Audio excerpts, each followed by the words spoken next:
Gerard turned his gaze to Marin with troubled eyes. He had been continuously declining the Emperor's dinner invitations, but the hunting festival was unavoidable. The stated reason for holding it was to celebrate the Crown Prince's engagement in a friendly atmosphere. Marin, unaware that he had been declining the Emperor's invitations for her own protection, had wanted very much to attend, saying she couldn't leave Ja alone among the nobles. At that moment, Handers and Ubis burst into the tent, gasping for breath. "Your Excellency." "Handers? Ubis?" Gerard and Marin spoke at the same time. "What's going on here?" Olive looked at the two men with a puzzled expression. "Greetings, Your Excellency." "Ubis, tell them." Handers gestured breathlessly to Ubis standing beside him. Ubis looked at the Duke with a nervous face. "Greetings, Your Excellency." "Miss, the giant rabbit has disappeared." "What?" Marin's light green eyes shook with shock. "I'm sorry, Mississippi." Ubis lowered his head with a dark expression, and Gerard's calm voice echoed through the tent. "Tell me everything in detail." Ubis, who had grown close to Pan Pan during training, had headed to Pan Pan's treehouse early that morning. After Miss Marin left for the capital, she had given him some delicious beef to serve to Pan Pan, who had been feeling frustrated by her absence. He entered the treehouse without hesitation, as its door was always wide open. "Bunny, I'm here." But there was no response from the bedroom. No matter how tired Pan Pan might be, the rabbit had a special weakness when it came to meat. The meat on the plate was still warm and fragrant. Did she go out for a walk? The back of Pan Pan's treehouse was connected to the forest of the Duke's estate. Pan Pan, who still retained the instincts of a rabbit, loved the forest and often went out for walks. Ubis looked down at the steaming meat. Fresh grilled meat always tasted better than cold cuts. So he went out behind the treehouse to give Pan Pan some warm meat. The rain that had fallen 2 days ago had softened the soil, leaving Pan Pan's footprints clearly intact. Ubis followed the footprints into the forest. But even after walking for some time, he couldn't find Pan Pan. There was something else even stranger. The footprints, which had been straight at first, became increasingly erratic, as if Pan Pan had grown unstable. Eventually, the trail passed through the forest and reached the walls of the Duke's castle. In front of the wall, the ground was disturbed, as if something heavy had been dragged, and a piece of uneaten meat lay abandoned there. Ubis frowned at the sight. That could never happen. With a terrible feeling, Ubis picked up the remaining meat and ran straight to Butler Sebastian. "Butler." Ubis threw open the door to the butler's room without knocking and was met with Butler Sebastian's stern gaze. "Ubis, how old are you and still?"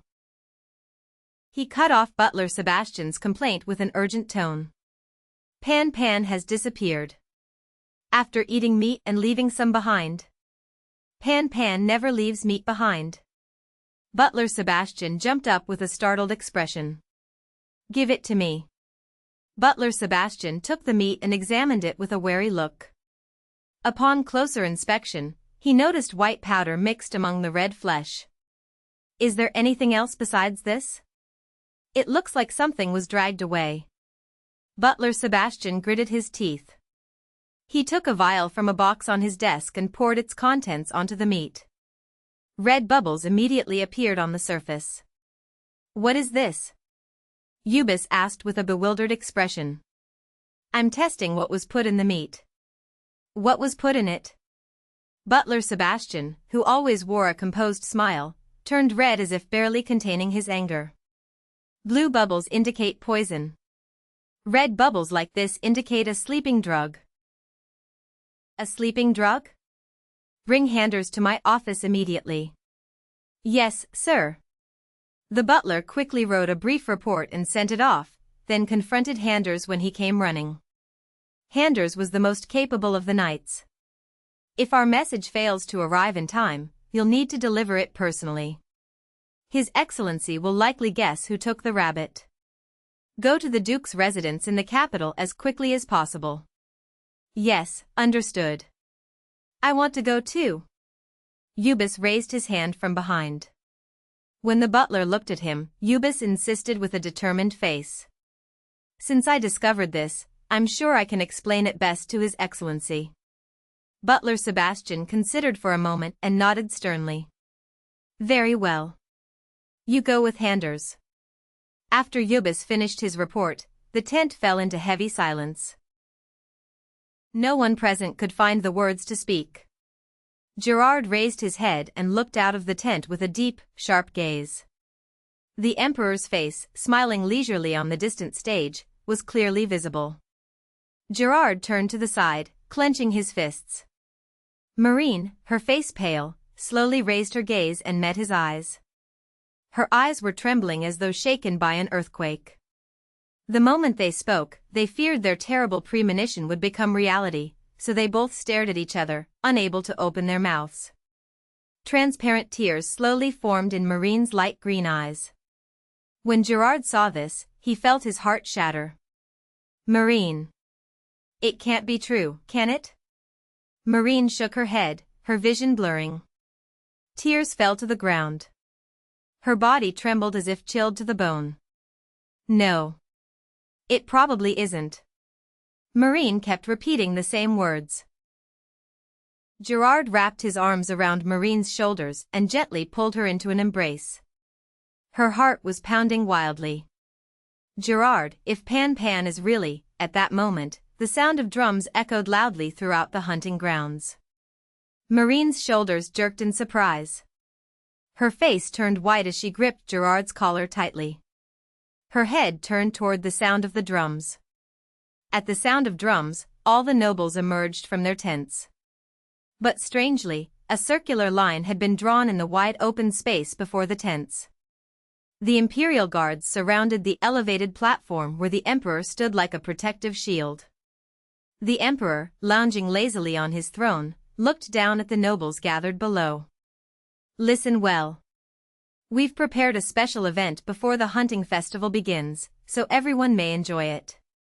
As soon as he finished speaking, a cart covered with a black cloth emerged from behind the platform. The cart was positioned where the circular line had been drawn. The driver jumped down and stood beside it. When a horn sounded for a long moment, a knight slowly pulled away the black cloth. Oh my God! Heavens! What is that? Good gracious! The nobles gasped and exclaimed in astonishment. Inside the cage on the cart sat a white rabbit. It was larger than a human, and blue blood was smeared across its fur in several places. This is a desert beast called Pan Pan. It is the apex predator among desert creatures. I will bestow my sacred ruby upon whoever brings me the head of this beast. A necklace so beautiful it seemed as divine as its name, a deep blue sapphire resembling the night sea, studded with diamonds. It was one of the greatest treasures of the imperial palace, once a favorite of the late empress, and currently stored in the treasury without an owner. That he would offer something so magnificent as a prize was almost unbelievable. Those confident in their swordsmanship gripped the hilts of their swords tightly. The nobles began dividing themselves, buzzing with excitement. Meanwhile, the Duke of the West and his fiancée slowly stepped forward from the crowd.